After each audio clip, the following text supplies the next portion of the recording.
What's up, guys? Neil Orfield here, and I'm going to show you how I will be setting up my fantasy cruncher for tonight's showdown slate between the Chargers and the Colts. I'll be setting up for the largest field GPP on DraftKings. First thing I always do is make sure I have what I want to see in the middle of my screen. Looks like I've already got that with ownership projection, my projection, exposure cap, and then how much I get of players once I have run a crunch. Next thing I'm going to do is remove all players from my player pool with a projection of 0. So I'm just going to, I've already got it sorted by my projection here. I'm going to scroll down, find everybody with a projection of 0, click and scroll, just remove them all from my player pool.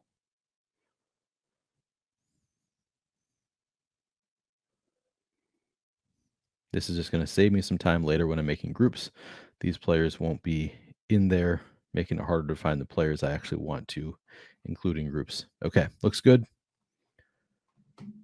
Next, I am going to go to the captain tab. I'm going to set an exposure cap of 20%. I can get no more than 20% of any player in the captain spot. Of course, you might want more or less of certain players. You can always set a different cap here or just go individually and change caps for individual players. All right, now I'm going to go into advanced options. I'll be working in 2 tabs here, the general tab and the groups tab. Starting in the general tab, unique players per lineup, I'm going to leave at 1 unique player per lineup. I'm going to be setting up here for a 150 set of lineups. If you're playing 40 or fewer lineups, I would recommend changing this to 2 for the sake of diversifying your lineup set.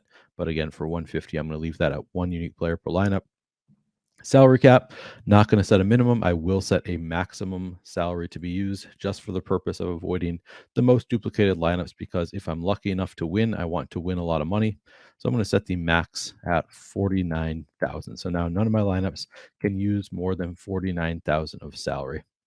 Offensive players versus defense, default is set to a max of 2 players. I'm going to change that to 5 players. So I could theoretically have 5 players from one team against just the defense of the opposing team. Not something that's going to come up in many of my lineups, but I wouldn't mind having a handful of lineups with, say, 5 Chargers players against just the Colts defense and hope that the Colts just aren't able to move the ball, or vice versa. All right. Cap, I'm not going to set an exposure cap in the flex. I already set an exposure cap in the captain spot. Randomness, I'm going to set my randomness to 30%. If you want more control over your lineups, you set this number lower. So say you could set it to 10%. I know some people use 0% randomness because they want complete control over their lineups. I think 30% is a good number for me. Minimum projection included in calculation, the default is set to 3. I'm going to leave that at 3. And if there's a player who I want to have in my player pool who projects for fewer than 3 fantasy points, I'm just going to manually boost their projection to be 3 or more. And then finally, players from each team max, I'm going to leave at 5, so I can have 5 players from one team against 1 player from the opposing team. All right, I'm going to move on to groups now. Guys, we have a great offer for new users only. You can get full access to everything Stokastic has to offer for NFL for 3 days free. Projections, ownership, 1v1 tools, lineup generator, top stacks tool, 0 risk because it's all free. Sign up now using the link in the description of this video. Note that Fantasy Cruncher is an add-on and is not included in this offer. And I'm going to make groups revolving around the quarterbacks. It's the one position where on every play that they're involved, if they're throwing the ball, they're being outscored by the player who's catching the ball. Of course, that doesn't apply for quarterbacks who are often running the ball. Then, they're not being outscored by a teammate. But in general, you need to think a little bit more about correlations with quarterbacks than with other positions.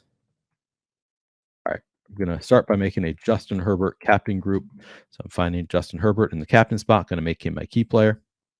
Then I'm going to sort by position, and I'm going to add all of the Chargers pass catchers to the secondary group here.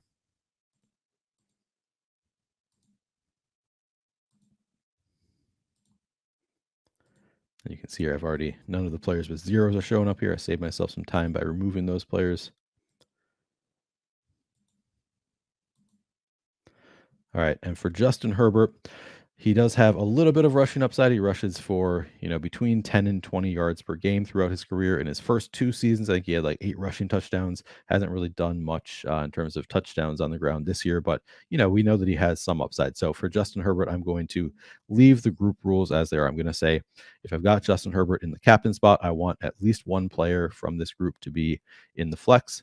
I still prefer to have multiple pass catchers from the Chargers when I have Justin Herbert at captain. So I am going to give boost to his pass catchers as well. Can see here right away that Keenan Allen projects far better than anybody else other than Austin Eckler, and he's only 9,800. Maybe I'll give him a slightly lower boost than some of these other players. For the guys who aren't as much of a concern, who I'm not concerned that I'm going to get like 100% my lineups, I'm going to give 12% boost. Keenan Allen, just given a little bit less just because he projects so well, point per dollar.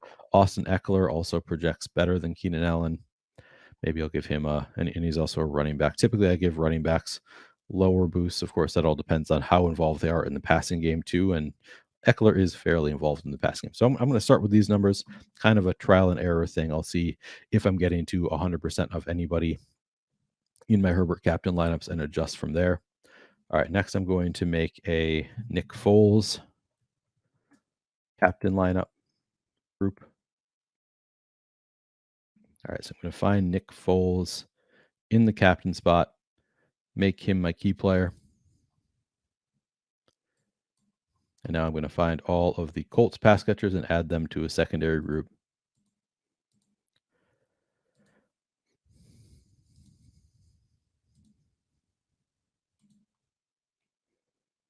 And I'm including the running backs here, not as involved as Eckler, but both Deion Jackson and Zach Moss have had games with several targets this year.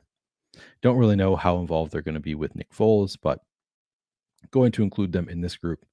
And then for Nick Foles, he is essentially a statue. Not a lot of running for Nick Foles in his career. So I think for Nick Foles, all I'm going to do is I'm going to change this. I'm going to say if any key player used, so that's Nick Foles in the captain spot, use at least 2 players from this group. I'm just going to straight up require 2 players of these pass catchers in lineups that have Nick Foles at captain. All right, next I'm going to make a Justin Herbert flex group.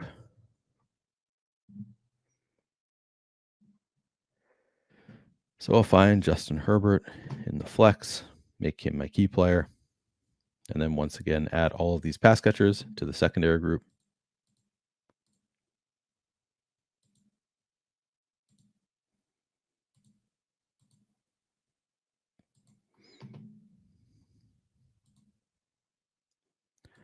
Including the running backs here. And then I'm also going to add all those pass catchers at captain.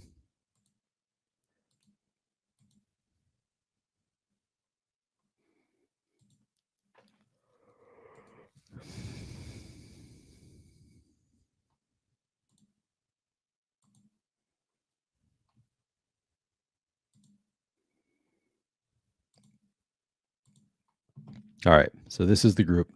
I think I'm just going to leave it just like this. I'm going to say if I have Justin Herbert in the flex, include at least one Chargers pass catcher somewhere else in the lineup. That's all I'm doing for this group. And then finally, Nick Foles, flex. Find Nick Foles in the flex, make him my key player. And then same thing, add all of these Colts pass catchers to a secondary group.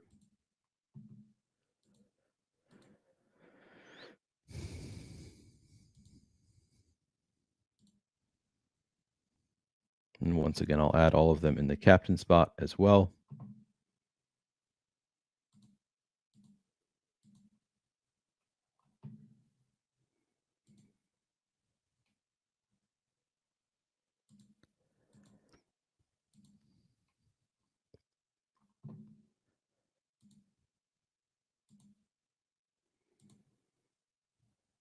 Okay, and same thing. Just going to leave it just like this. If I've got Nick Foles in a flex, then I want at least one Colts pass catcher somewhere else in the lineup. That's all I'm going to do for these groups for now. Again, it's a trial and error process. Next, I'm going to just crunch out 150 lineups.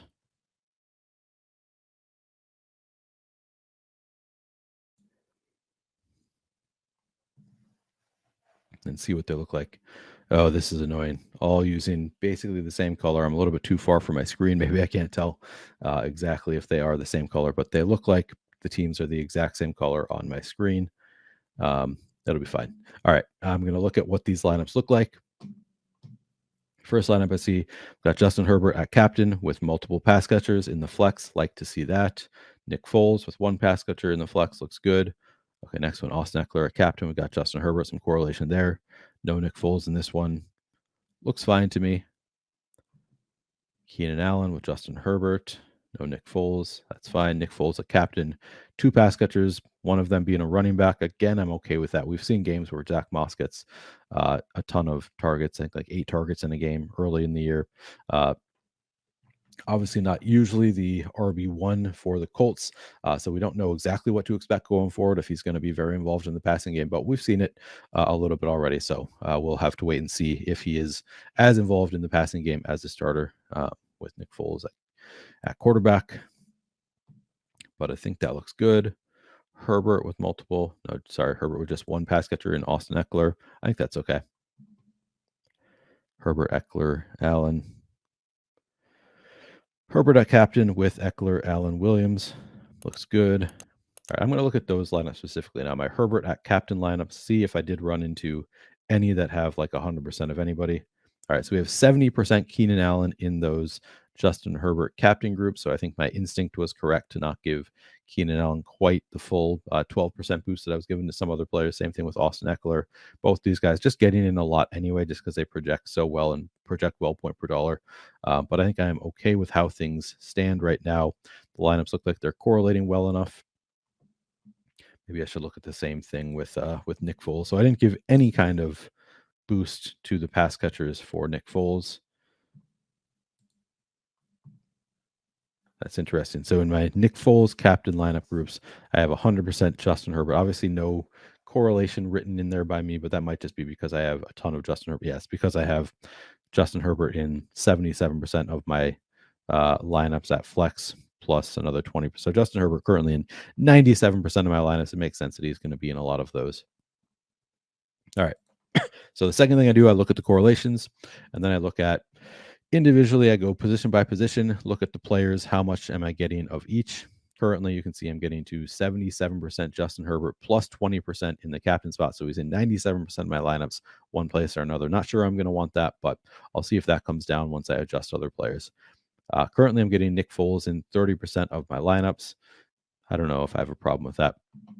I should mention here, this is not going to be my final crunch. I'm not actually building my final lineups right now, just trying to show you my general process. So, I'm not really making player decisions right now, just showing you, what I would normally do. So I see Nick Foles, he's at 30%. I think, do I want more or less than 30% of Nick Foles? Maybe I want a little bit more, and I just boost players incrementally based on whether I want more or less. And typically for me, and this is, not a science, it's more of an art. I like to start by only giving positive boosts. So you can see right now, I'm not giving Justin Herbert any kind of negative boost, just easier for me to track. If I start by only giving positive boosts, and after I've done that a few times, if I'm still getting to 97% Justin Herbert, then maybe I'll start thinking about lowering his projections slightly as well to get to less than 97%. Austin Eckler, okay, currently getting 51% of my lineups in the flex. That looks fine. Zach Moss, 40%. That looks fine. But Deion Jackson, only getting him in 2% of my lineups. That makes sense, given that he projects for fewer fantasy points than Zach Moss, and he is more expensive. Actually, I'm going to sort by salary here. But I don't think that we really know what the breakdown is going to be. We haven't seen a lot. We don't have a large sample size of games with the Colts using both of these running backs. Could be a more even split. I guess we're expecting somewhat of an even split, but I think I'd probably want more than 2% Deion Jackson. So maybe I'll give him a little bit of a boost. And I can see here, so I'm currently getting 40% Zach Moss. If I want it to be more even, I just give Deion Jackson a projection similar to Zach Moss. He's more expensive. So I give him a projection of 13. Zach Moss has projection of 12.91, pretty close. So now I'll still probably get more of Zach Moss than Deion Jackson in my next crunch, just because he's more expensive and they are projected very similarly. But you can see, this is a little bit more than the typical incremental boost that I give here, but that's because I can see exactly what the breakdown looks like relative to Zach Moss's salary. Okay. Joshua Kelly, currently getting 0 of him. He's projected for 11% ownership. Maybe I want more than 0. If I do, I'd give him a little bit of a boost. Isaiah Spiller, not getting any. Do I want him in my player pool? If I want him in my player pool, I have to give him a projection of at least 3. Same thing for Jordan Wilkins. Now you can see here, I'm probably not going to get a ton of Isaiah Spiller just because I have Jordan Wilkins projected the exact same, and he's $800 cheaper. So maybe if I want any Spiller, I'd give him a little bit of a bigger boost than Wilkins. Maybe I'll leave Xander Horvath out of my player pool. Again, not making these actual decisions just yet. This is just my general process. Keenan Allen currently getting 53%. That looks fine. He projects really well. Mike Williams, though, only 15%. We know that he is a big boom bust guy. He can break off a big game. So maybe I'll give him, maybe want him a little bit more of Mike Williams. Now he projects slightly better than Michael Pittman for me after I give him that boost. Still probably going to get to a lot of Pittman. He's $1,200 cheaper. Going to leave him where he is. Josh Palmer projects for 21% ownership. I'm only getting 5%. Maybe I want to get a little bit closer to the field. Harris Campbell projected for 21% ownership. I'm only getting 2% currently. Probably want a little bit more than that. Alec Pierce, yeah, he looks great tonight. He projects really well. Currently getting 43%. Probably leave him there. Ashton Doolin, pretty interesting. So he's currently not in my player pool. He's only projected for 5% ownership. I think I have some interest there. So maybe I'll get him up to 4 fantasy points. Maybe that gets him in my player pool. Not necessarily. DeAndre Carter, not sure if I need him in the player pool with Keenan Allen, Mike Williams, Josh Palmer all active, but he's probably going to be in the game a little bit. Project for just 3% ownership. So yeah, I think I probably do want a little bit of DeAndre Carter as well. Maybe I'll give him the projection of 4. Bring Doolin up to more. Leave it at that for the wide receivers. Tight ends, okay, getting to a lot of Gerald Everett, 30%, looks good. Project for 23% ownership. That's fine. Jelani Woods. So this is interesting. Jelani Woods had a huge game a few weeks ago against, I believe, the Steelers. He had like 8 catches for 98 yards. Just had a monster game. Kylan Granson was out for that game. Then Kylan Granson came back for a couple games, was active. Jelani Woods just saw his role reduced a lot. Didn't have a big game the past couple weeks. Now Kylan Granson is out again. So Jelani Woods could come back and actually have a pretty big role here. I think I'm going to like Jelani Woods tonight. I'll give him a little bit of a projection boost here. Mo Alley Cox, you can see, also benefits from Kylan Granson being out. Currently getting 36%. I'm going to leave him there. Donald Parham, yeah, currently not getting to any. He's not currently in the player pool because we have projected for fewer than 3 fantasy points. I like Donald Parham. He's always a big end zone threat. So I think that I probably will want some Parham here. He's only 400, projected for 6% ownership. I know that I'm going to want some, so I'll get him in the player pool as well. Trey McKitty, not sure I need him with Parham back and Gerald Everett there. Kalinick, not sure I need him either. I'm going to leave them out for now. The kickers, if I leave them exactly where they are, I'm probably going to get less now because I've given boosts elsewhere. So I'm going to leave them exactly where they are, see how much they come down before I adjust anything. And then defenses, yeah, currently not getting much of the defenses at all. Maybe I want a little bit more than this. So I'll give them some boost. Again, this is all just, my process is a lot of trial and error. Guys, we have a great offer for new users only. You can get full access to everything Stokastic has to offer for NFL for 3 days free. Projections, ownership, 1v1 tools, lineup generator, top stacks tool, 0 risk because it's all free. Sign up now using the link in the description of this video. Note that Fantasy Cruncher is an add-on and is not included in this offer. All right, so I crunched it out, and now you can see I'm getting Herbert 80% plus. Yeah, he's in 100% of my lineups. Might need to end up moving his projection down a little bit, but then just going same thing, position by position, getting to 6% Chargers defense, 10% Colts. Maybe I give them a little boost. Here's, as expected, came down a little bit. Maybe I need to give them a little boost just to keep up with the other changes I'm making. Tight ends, getting to a little bit less Everett now. Jelani Woods still not getting to a ton. I do like Jelani Woods tonight. I think he's got at least potential for a big game. Same thing with Donald Parham. Maybe I'll give him a little bit of a boost. He's getting 12% currently. I think I might want more than that. Now, if I give him the same projection as Mo Alley Cox, I think I'm still likely to get more of Mo Alley Cox just because he's 200 cheaper, although there is correlation involved here too, so not necessarily, but we'll see what happens. Wide receiver. Okay, now I'm up to 31% Mike Williams. That looks better. Still getting 55% Pittman. Not getting into a lot of Josh Palmer. Maybe give him a little bit of a boost. Campbell, same thing. Give him a little boost. Alec Pierce. Now I'm down to 28%. Maybe I want more than 20. Alec Pierce. I'll give him a little bit of a boost. And then Doolin and Carter still not getting much. Actually, still not getting any. Maybe I want to get them. Give him a little bit of a bigger boost.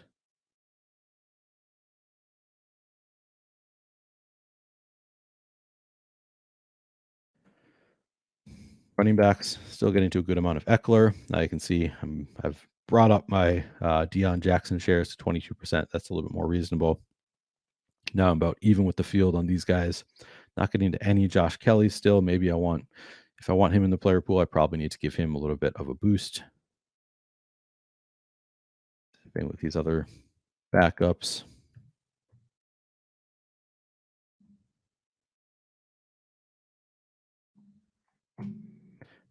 Okay, so I'm still getting 80% Justin Herbert, 26% Nick Foles. So I think I'm just going to do one more crunch here because I want to keep this relatively short. So I'm just going to bring up Nick Foles a little bit more, and then I'm going to bring Herbert down a little bit and see what happens. Crunch out another 150 set.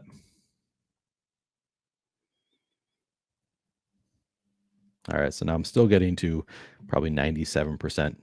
Yeah, 97% Justin Herbert in my lineups, even after bringing his projection down, bringing Nick Foles up. So maybe I'd bring it down a little bit more.